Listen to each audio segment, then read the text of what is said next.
नमस्कार दोस्तों, मैं सुमान शुक्ला स्वागत करता हूं आपका तक्षशिला ट्यूटोरियल के ऑनलाइन चैनल पर। दोस्तों, जैसा कि हम लोग लेसन पढ़ रहे हैं अल्कोहल, फिनॉल और ईथर, जिसके पिछले लेक्चर आपके कवर हो चुके हैं। सो दोस्तों, आज का हमारा लेक्चर है लेक्चर नंबर 8.6। दोस्तों, पिछले लेक्चर में हमने आपसे ये डिस्कस किया हुआ था कि एथिल अल्कोहल को एल्काइन के द्वारा अर्थात ट्रिपल बॉन्ड के द्वारा हम कैसे बनाएंगे, और वहां पर हमने डबल बॉन्ड के द्वारा एथिल अल्कोहल को प्राप्त भी किया था। और वहां पर हमने रिएक्शन आपसे करवाई थी। सर, आप क्या लेते थे? एथिलीन लेते थे, उसकी आप जल से रिएक्शन कराते थे। किसकी उपस्थिति में कराते थे? H3PO4 अर्थात आर्थोफास्फोरिक एसिड की उपस्थिति में क्या कराते थे? जब रिएक्शन कराते थे तो हमको क्या मिल जाता था? एथिल अल्कोहल प्राप्त हो जाता था। सो दोस्तों, लास्ट लेक्चर में हमने आपसे यही बताया हुआ था कि हम ये देखेंगे अगले लेक्चर में कि क्या हम एल्काइन के द्वारा एथिल अल्कोहल को प्राप्त कर पाएंगे कि नहीं कर पाएंगे। सो दोस्तों, यहीं से लेक्चर को स्टार्ट करेंगे और हम ये भी देखेंगे कि क्या अन्य विधियों के द्वारा एथिल अल्कोहल को प्राप्त किया जा सकता है या नहीं किया जा सकता है। इन सब चीजों का डिस्कशन दोस्तों आज के ही लेक्चर में करेंगे। सो दोस्तों, लेक्चर को स्टार्ट करते हैं और पहले ये जानते हैं कि एल्काइन अर्थात ट्रिपल बॉन्ड के द्वारा हम एथिल अल्कोहल को कैसे प्राप्त करेंगे। सो दोस्तों, यहां पर हमने रिएक्शन लिखा हुआ है। ये क्या है आपका? सर, ट्रिपल बॉन्ड आ गया। और ट्रिपल बॉन्ड जब आ जाता है तो उसको क्या बोलते हैं? एल्काइन बोलते हैं। एल्केन का बोलते हैं जब सिंगल बॉन्ड होता है। जब डबल बॉन्ड होता है तो क्या बोलते हैं? एल्कीन बोलते हैं। और एल्काइन का बोलते हैं जब ट्रिपल बॉन्ड आ जाता है। सो दोस्तों, यहां क्या आ गया? Triple bond. अब हम क्या कर रहे हैं? सर, इसकी भी रिएक्शन किससे करा रहे हैं? H2SO4 से। यानी एल्कीन की रिएक्शन हम किससे कराते थे? H2SO4 से H2O से कराते थे। और उपस्थिति वहां होती थी आर्थोफास्फोरिक एसिड की, लेकिन यहां पर उपस्थिति किसकी होगी? सल्फ्यूरिक एसिड की। बस इतना ध्यान रखिएगा, इनमें यही अंतर है कि जब आप एल्कीन के द्वारा आप H2O से रिएक्शन कराते हैं तो आपकी उपस्थिति जो होगी वो किसकी होगी? आर्थोफास्फोरिक एसिड की। लेकिन जब आप एल्काइन में रिएक्शन कराएंगे तो उपस्थिति किसकी होगी? सर, सल्फ्यूरिक एसिड की होगी। जब ये आपस में रिएक्शन करेंगे तो बनेगा क्या? सर, इसको क्या बोलते हैं? एल्डिहाइड बोलते हैं कि नहीं बोलते हैं? सो दोस्तों, यहां से आपको क्या मिल जाएगा? एसीटल्डिहाइड मिल जाएगा। अब ये एसीटल्डिहाइड फिर से हाइड्रोजन के साथ रिएक्शन करेगा और उत्प्रेरक कौन सा होगा? निकेल। और आपको क्या मिल जाएगा? Ethyl alcohol. और एथिल अल्कोहल का फॉर्मूला हमने क्या बताया था? C2H5OH। कार्बन यहां पर कितने हैं? 2 कार्बन है। हाइड्रोजन कितना है? सर, यहां पर 5 हाइड्रोजन है और OH इसके साथ में लगा हुआ है। इसका मतलब क्या हुआ? सर, ये एथिल अल्कोहल हमको प्राप्त हो गया। कैसे प्राप्त हुआ? सर, डिफरेंस वही है, जब एल्कीन की आप रिएक्शन कराएंगे तो आर्थोफास्फोरिक एसिड की उपस्थिति होनी चाहिए। अगर आप एल्काइन की रिएक्शन करा रहे हैं तो उपस्थिति ध्यान रखेंगे सर, सल्फ्यूरिक एसिड की उपस्थिति होनी चाहिए। ये आपस में क्या करेंगे? सर, वाटर के साथ रिएक्शन करेगा और आपको क्या देगा? एल्डिहाइड देगा। क्या देने वाला है? एल्डिहाइड देगा। अब ये जो एल्डिहाइड है ये पुनः हाइड्रोजन के साथ रिएक्शन करेगा। उत्प्रेरक कौन सा होगा? सर, निकिल उत्प्रेरक काम करेगा यहाँ पर। और इसकी उपस्थिति में जब ये आपस में रिएक्शन करेगा तब आपको क्या दे देगा? एथिल अल्कोहल दे देगा। सो दोस्तों, यहां पर हमने पहले ये देखा कि एल्काइन अर्थात ट्रिपल बॉन्ड के द्वारा हम एथिल अल्कोहल को कैसे प्राप्त करेंगे। अब बात करते हैं अन्य विधियों के द्वारा।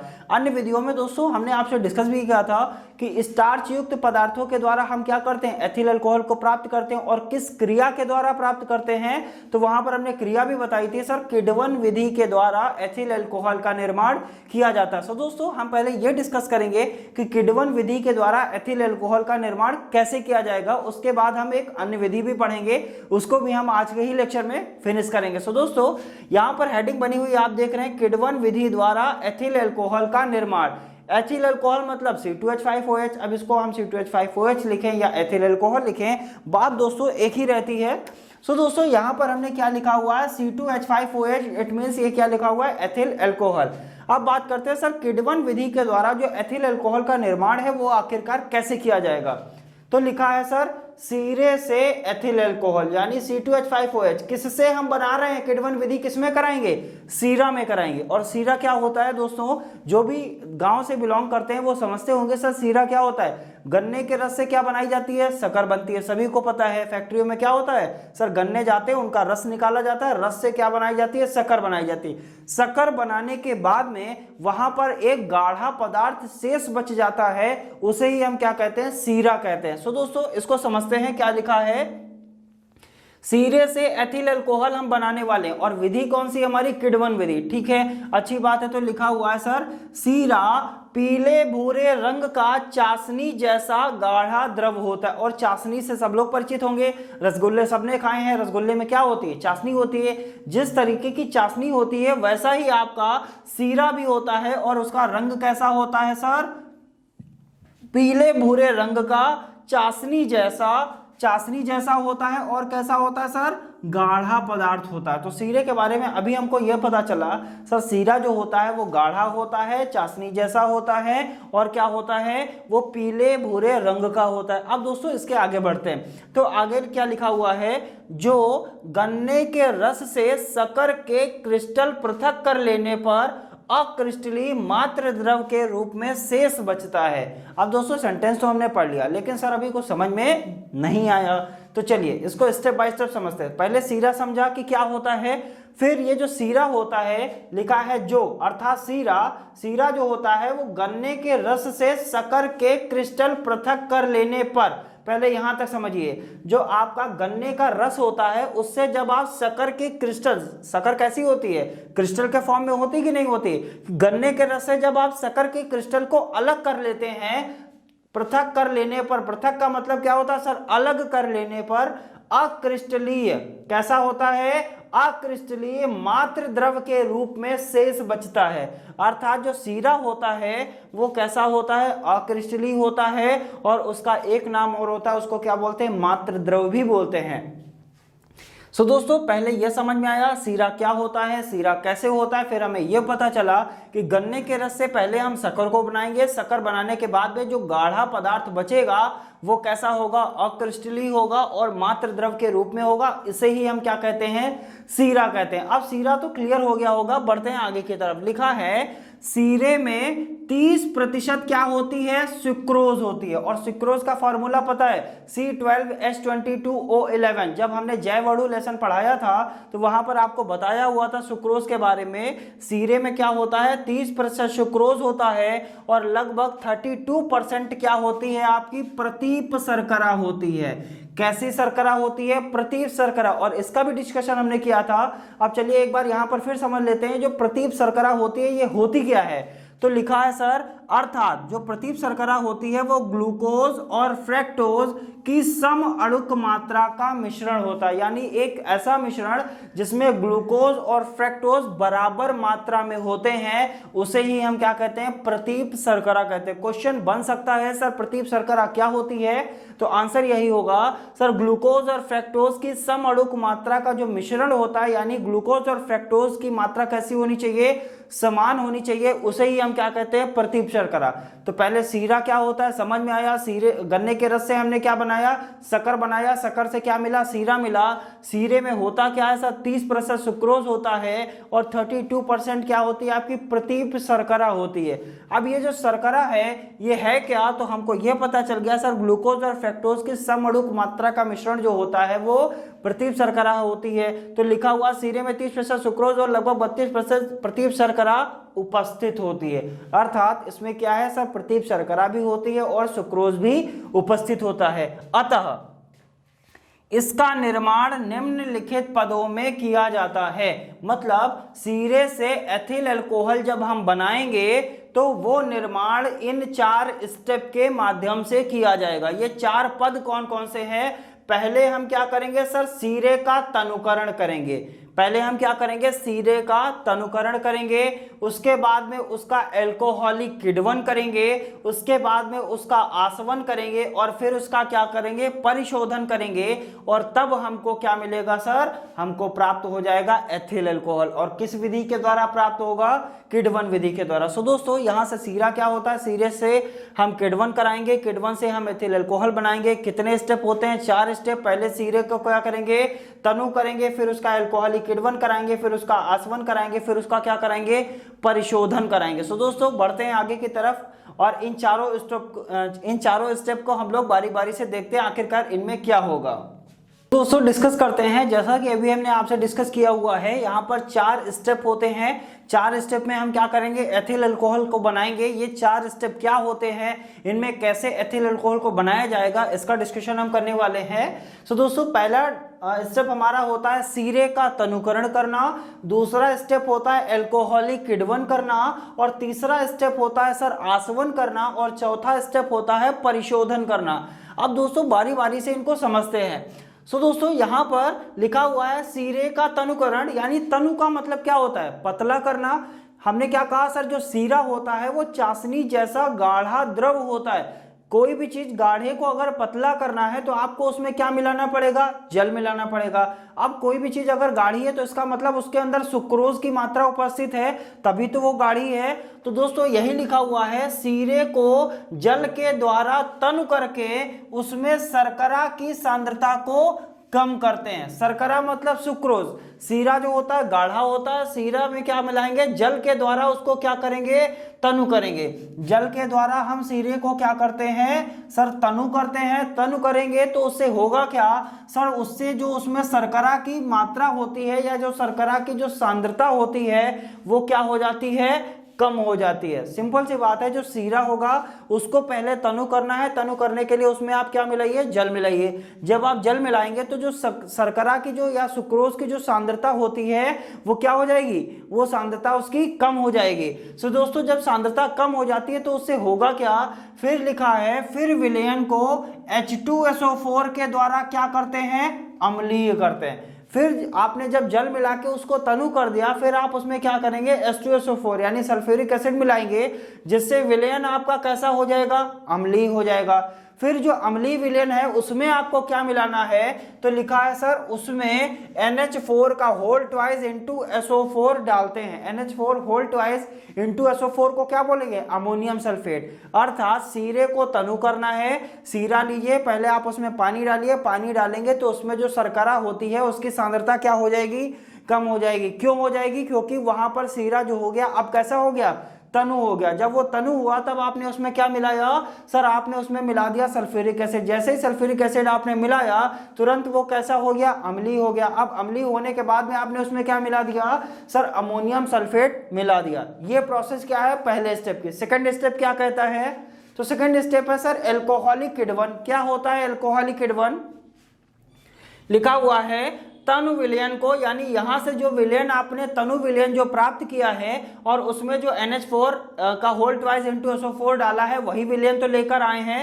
अब उसका क्या कराएंगे, हम किण्वन कराएंगे। कैसे कराएंगे, लिखा है तनु विलयन को किण्वन टैंकों में भरकर उसमें थोड़ा ईस्ट डालते हैं। क्या डालते हैं सर, इसको किसमें भरते हैं, जो ऊपर से आपने विलयन बनाया है उसको आप किसमें भरेंगे, किण्वन टैंकों में भरेंगे। और किण्वन टैंकों में भर के उसमें क्या मिला देंगे, थोड़ी सी ईस्ट मिला देंगे। ईस्ट मिलाते हैं, ईस्ट ही क्या करती है, किण्वन की क्रिया को कराएगी। सर जब ईस्ट मिला देते तो होगा क्या, और मिश्रण को 2 से 3 दिन के लिए 25 से 30 डिग्री सेंटीग्रेड ताप पर क्या कर देते हैं, रख देते हैं। पहले आपने क्या किया, तनु किया, तनु करके आपने क्या किया सर, उनको किण्वन टैंकों में भरा, उसमें थोड़ी सी ईस्ट डाल दिया। और टेम्परेचर कितना होना चाहिए सर, 25 से 30 डिग्री सेंटीग्रेड टेम्परेचर होना चाहिए। और क्या करेंगे, उसको 2 से 3 दिन के लिए रख देंगे। जब आप 2 से 3 दिन के लिए रखेंगे तब उसमें क्या होगी, किण्वन की क्रिया होगी, यानी उसमें फर्मेंटेशन होगा। उससे क्या होगा, लिखा हुआ है जिसमें विलयन में उपस्थित शर्करा का क्या हो जाता है, किण्वन हो जाता है। अब विलयन में उपस्थित क्या है, शर्करा ही तो उपस्थित है, इसी की तो सांद्रता हमने कम करी। अब जो बची हुई शर्करा है उसको हमको क्या करना है, उसका किण्वन कराना है। तो आपने क्या किया, जब उसको 25 से 30 डिग्री सेंटीग्रेड ताप पर कुछ समय के लिए अर्थात कुछ दिनों के लिए जब आपने रखा तो वहां पर क्या हुआ सर, शर्करा का क्या हो जाएगा, किण्वन हो जाएगा। जब शर्करा का किण्वन हो जाता है और ईस्ट द्वारा शर्करा अल्कोहल में परिवर्तित हो जाती है, यानी ईस्ट के द्वारा शर्करा क्या हो जाएगी सर, ईस्ट के द्वारा शर्करा जो होती है वो आपकी अल्कोहल में परिवर्तित हो जाती है। और आपको अल्कोहल ही तो बनाना था, कौन सा अल्कोहल बना रहे हैं, एथिल अल्कोहल। अब रिएक्शन के माध्यम से समझ लेते हैं, ये क्या है आपका, सुक्रोज है। सुक्रोज में आपने क्या मिलाया, जल मिलाया, तो वहां पर इन्वर्टेज एंजाइम काम करेगा और सुक्रोज को किसमें तोड़ देता है। ये रिएक्शन आपने पढ़ी होगी सर, ये ग्लूकोज रहा या फ्रक्टोज रहा, इसे ही तो प्रतीप शर्करा कहते हैं। ग्लूकोज और फ्रक्टोज की समरूप मात्रा को क्या कहते हैं, प्रतीप शर्करा। अब यहां से जो ग्लूकोज होगा वो जाइमेज एंजाइम की उपस्थिति में किसमें कन्वर्ट हो जाएगा, एथिल अल्कोहल में। देखिए जरा, ये एथिल है और ये क्या है आपका एल्कोहल है, तो एथिल अल्कोहल बन गया कि नहीं बन गया? कब बना? जब यहाँ पर किण्वन हुआ। अब आते हैं आसवन पर। अब आते हैं सर, अभी आसवन पर नहीं आएंगे, थोड़ा एक दो पॉइंट यहाँ पर और हैं, इनको भी समझ लेते हैं। लिखा हुआ है किण्वन की क्रिया में उत्पन्न कार्बन डाइऑक्साइड को एकत्रित कर लेते हैं, यानी यहां से जो आपकी कार्बन डाइऑक्साइड उत्पन्न हुई है इसको आप क्या करेंगे? एकत्रित कर लेंगे, तथा किण्वन क्रिया पूर्ण हो जाने पर कार्बन डाइऑक्साइड निकलना बंद हो जाती है, यानी कार्बन डाइऑक्साइड बराबर नहीं निकलती है। जब किण्वन की क्रिया पूरी तरीके से पूर्ण हो जाती है तो वहां से जो कार्बन डाइऑक्साइड निकलती है वो निकलना क्या हो जाती है? बंद हो जाती है। तो कार्बन डाइऑक्साइड निकलना बंद हो गई, तथा इस क्रिया में प्राप्त द्रव जो होता है वो उसे हम क्या कहते हैं? वाष्प कहते हैं या वोट कहते हैं, यानी यहां से जो लिक्विड आपको प्राप्त होगा उसे आप क्या कहेंगे सर? वाष्प कहेंगे या वोट कहेंगे। सो दोस्तों उम्मीद करते हैं ये तीनों स्टेप आपको अच्छे से समझ में आए होंगे। बढ़ते हैं नेक्स्ट स्टेप की तरफ। सो दोस्तों बात करते हैं आसवन की और परिशोधन की। अभी तक हमने ये देखा कि एल्कोहलिक किण्वन कैसे किया जाएगा, अब इसका क्या करने वाले हैं? आसवन करने वाले। आसवन के बाद हम क्या करेंगे? परिशोधन करेंगे। तो दोस्तों सिंपल सी बात है, आसवन कैसे किया जाएगा इसको देखते हैं। तो लिखा हुआ है वाष्प का आसवन विशेष बनावट के भमका में करते हैं। किसमें करते हैं? भमका। भमका एक स्टील का पात्र होता है, उसका नाम होता है भमका होता है। तो यहां पर क्या होता है? जो आपने यहां से वाष्प या वोट जो प्राप्त करी है उसका आप क्या करेंगे? आसवन करेंगे। और किसमें करेंगे? भमका में करेंगे। और भमका क्या होता है? एक स्टील का एक पात्र होता है। और दोस्तों जब ये आसवन हो जाएगा फिर आप उसका क्या करेंगे? परिशोधन करेंगे। और परिशोधन कैसे होगा?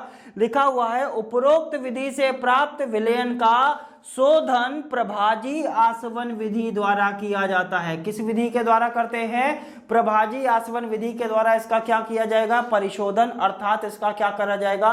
इसका शुद्धिकरण, अर्थात आप ऐसा समझ सकते हैं सर इसको हम क्या करेंगे? शुद्ध करेंगे। सो दोस्तों एथिल अल्कोहल को हमने किण्वन विधि के द्वारा प्राप्त किया हुआ है।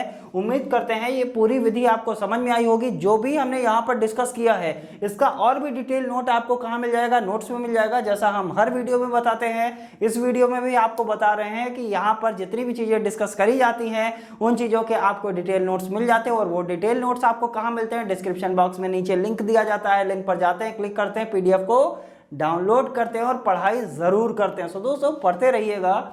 उम्मीद करते हैं किण्वन विधि के द्वारा आपने एथिल अल्कोहल जो बनाया है वो अच्छी तरीके से आपको समझ में आया होगा।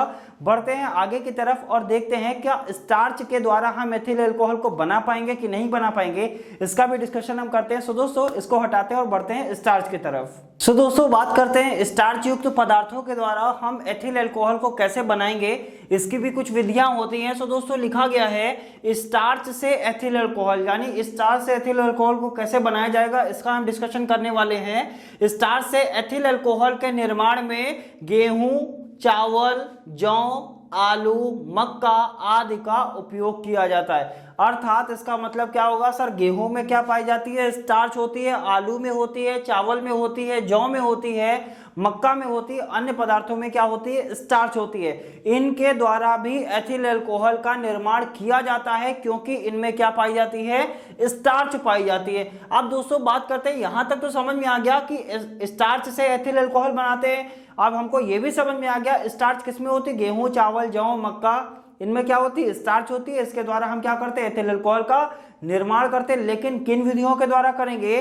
सो दोस्तों लिखा हुआ है जिससे C2H5OH अर्थात एथिल अल्कोहल निम्नलिखित विधि द्वारा प्राप्त किया जाता है। कौन कौन सी विधियां होती हैं? सबसे पहले आप उसका क्या बनाएंगे? मैश बनाएंगे। यानी यहां क्या लिखा हुआ है? मैश बनाना। सबसे पहले आपको मैश बनाना है, फिर क्या करना है? माल्ट बनाना है, फिर उसका जल अपघटन करना है, फिर अल्कोहलिक किण्वन करना है, फिर आसवन करना है, फिर उसका अंत में क्या करना है? परिशोधन करना है। यहां पर कितने स्टेप हैं? 1 2 3 4 5 6, यानी 6 स्टेप में यहां पर एथिल अल्कोहल हम बना पाएंगे। सो दोस्तों डिस्कस करते हैं। पहले हम जानेंगे मैश कैसे बनाया जाएगा, फिर माल्ट कैसे बनाया जाएगा, उसका जल अपघटन कैसे किया जाएगा, उसका अल्कोहलिक किण्वन कैसे किया जाएगा, कैसे आसवन करेंगे और कैसे इसका परिशोधन करेंगे। सो दोस्तों इनको भी लिखते हैं और समझने की कोशिश करते हैं। डिस्कस करते हैं यहाँ पर कि स्टार्च युक्त पदार्थों से जो हमने स्टेप बताए हुए हैं, पहला स्टेप, दूसरा स्टेप, तीसरा स्टेप, चौथा स्टेप, पांचवा स्टेप और छठा स्टेप, उसमें हम एथिल अल्कोहल को कैसे बनाएंगे। पहले स्टेप में हमने क्या बताया, मैश बनाना, फिर माल्ट बनाना, उसके बाद में हम क्या करेंगे सर, उसका जल अपघटन करेंगे, फिर हम क्या करेंगे, अल्कोहलिक किण्वन करेंगे, फिर आशवन करेंगे, फिर उसका परिशोधन करेंगे। अब मैश कैसे बनाया जाएगा, लिखा हुआ है सर, स्टार्च युक्त पदार्थों को छोटे छोटे टुकड़ों में काटकर 150 डिग्री सेंटीग्रेड ताप पर उसको क्या करते हैं, गर्म करते हैं। सिंपल सी बात है, जो भी आप स्टार्च युक्त पदार्थ हैं जिनसे आप एथिल अल्कोहल बनाना चाह रहे हैं, पहले आप उनको क्या करिए, छोटे छोटे टुकड़ों में काटिए, उनको 150 डिग्री सेंटीग्रेड ताप पर गर्म करेंगे तो होगा क्या, तो उनकी जो कोशिका भित्तियां होती हैं वो फट जाती हैं, सेल वॉल्स उनको बोलते हैं। कोशिका भित्तियां जब फट जाती है तो उनमें है क्या, स्टार्च है, तो उससे क्या होगा, जिससे स्टार्च क्या होता है, बाहर आ जाता है, यानी जो उनके अंदर उपस्थित स्टार्च होता है वो क्या हो जाता है, बाहर की तरफ आ जाता है। कब आया, जब आपने उनको छोटे छोटे टुकड़ों में काटा और 150 डिग्री सेंटीग्रेड ताप पर उसको गर्म किया, तो उनकी कोशिका भित्तियां फटी, जिससे उनके अंदर जो स्टार्च होता है वो क्या हो जाता है, बाहर आ जाता है। होगा कैसे, और यह जल के साथ पेस्ट जैसा पदार्थ बना लेता है, और जो वाटर होता है उसके साथ ये क्या करेगा, एक पेस्ट जैसा पदार्थ बना लेगा। इसी पेस्ट को हम क्या कहते हैं, मैश कहते हैं। अब दोस्तों उम्मीद करते हैं मैश आपको समझ में आ गया होगा। सिंपल सी बात है सर, स्टार्च युक्त पदार्थ होना चाहिए, उसको छोटे छोटे टुकड़ों में काटिए, 150 डिग्री सेंटीग्रेड ताप पर उसको गर्म करेंगे, जिससे उसके अंदर जो स्टार्च उपस्थित है वो बाहर आ जाएगी। वो बाहर स्टार्च जब आती है वो जल के साथ एक पेस्ट जैसा पदार्थ बना लेती है। उसी पेस्ट जैसे पदार्थ को हम क्या कहते हैं, मैश कहते हैं। अब दोस्तों मैश तो हमने बना लिया, अब हम क्या बनाएंगे, माल्ट बनाएंगे। माल्ट कैसे बनेगा, लिखा है सर, जौ को एक अंधेरे कमरे में भिगोकर अंकुरित होने के लिए रख देते हैं। यानी जौ को क्या करिए, हल्का सा भिगो दीजिए और उसको अंकुरित होने के लिए एक अंधेरे कमरे में रख दीजिए। जब उसको अंकुरित होने के लिए रखते हैं तो उससे होगा क्या, अतः अंकुरित जौ को क्या कहते हैं, माल्ट कहते हैं। और दोस्तों यहां से अब आपको क्लियर हो गया होगा मैश किसे कहते हैं और माल्ट किसे कहते हैं। जो अंकुरित जौ होती है वही क्या कहलाती है, माल्ट कहलाती है। अब क्या होगा, तथा माल्ट में डायस्टेज एंजाइम उपस्थित होता है। यह ध्यान रखिएगा, माल्ट में एक एंजाइम उपस्थित होता है, उसका नाम क्या होता है सर, डायस्टेज एंजाइम उपस्थित होता है। अब बढ़ते हैं आगे की तरफ, जल अपघटन। जल अपघटन कैसे किया जाएगा, लिखा है मैश में माल्ट मिलाकर, यानी यहां से जो मैश बनाया है और यहां से जो आपने माल्ट बनाया है, इनको आपस में मिला दीजिए। 1 घंटे तक उसको क्या करते हैं, गर्म करते हैं। मैश में माल्ट मिलाएंगे और क्या करेंगे, 1 घंटे तक इसको गर्म करेंगे, जिससे माल्ट में उपस्थित डायस्टेज एंजाइम स्टार्च को माल्टोज में बदल देता है। होगा क्या सर, माल्ट में कौन सा उपस्थित एंजाइम है, डायस्टेज, और मैश में क्या होता है सर, मैश में होता है आपका स्टार्च। मैश में स्टार्च है, माल्ट में डायस्टेज एंजाइम है, तो वही लिखा हुआ है, जिससे माल्ट में उपस्थित डायस्टेज एंजाइम स्टार्च को किस में बदल देता है, माल्टोज में बदल देता है। तो यहां रहा आपका स्टार्च, यानी स्टार्च कहां से आया, मैश से आया। डायस्टेज एंजाइम कहां से आया सर, डायस्टेज एंजाइम आया आपका माल्ट से, और यहां पर आप लिख सकते हैं डायस्टेज, ये आया आपका माल्ट से। जब ये एंजाइम आया तो ये आपस में क्या करेगा, रिएक्शन करके क्या बना देगा, माल्टोज बना देगा। और माल्टोज का फॉर्मूला क्लियर होगा, C12H22O11। जब हमने जैव अणु आपको पढ़ाया था तो वहां पर माल्टोज की हमने डिस्कस किया हुआ था, माल्टोज के बारे में। नेक्स्ट अल्कोहलिक किण्वन, वही बात है सर, रिएक्शन वही होगी। अल्कोहलिक किण्वन में रिएक्शन क्या होने वाली है, वही बात है सर। इसको क्या करेंगे, किण्वन होने के लिए 25 से 30 डिग्री सेंटीग्रेड ताप पर 2 से 3 दिन के लिए रख देंगे, और इसका क्या होगा, किण्वन होगा, जिससे आपकी सुक्रोज जल के साथ माल्टोज की उपस्थिति में किस में कन्वर्ट हो जाएगी, ग्लूकोज में कन्वर्ट हो जाएगी। फिर यहां से ग्लूकोज जाइमेस एंजाइम की उपस्थिति में किस में बदल जाएगा, एथिल अल्कोहल में बदल जाएगा, अभी हमने बताया था। तो दोस्तों यहां से आपको क्या मिल गया, एथिल अल्कोहल। आसवन में क्या होता है, हमने बताया आसवन किस में करते हैं, भमका में करते हैं, और परिशोधन किस में करते हैं, प्रभाजी आसवन के द्वारा परिशोधन इसका किया जाता है, जिससे हमको शुद्ध रूप से एथिल अल्कोहल प्राप्त हो जाती है। सो दोस्तों यहाँ पर जो प्रभाजी आसवन की हम बात कर रहे हैं वो हम जब अगले लेसन पढ़ेंगे तो वहां पर हमको पता चलेगा प्रभाजी आसवन एक्चुअल में क्या होता है। सो दोस्तों उम्मीद करते हैं एथिल अल्कोहल का निर्माण आपको अच्छे से समझ में आया होगा। दोस्तों मिलेंगे नेक्स्ट लेक्चर में कुछ और नए टॉपिक के साथ, तब तक के लिए बहुत बहुत धन्यवाद।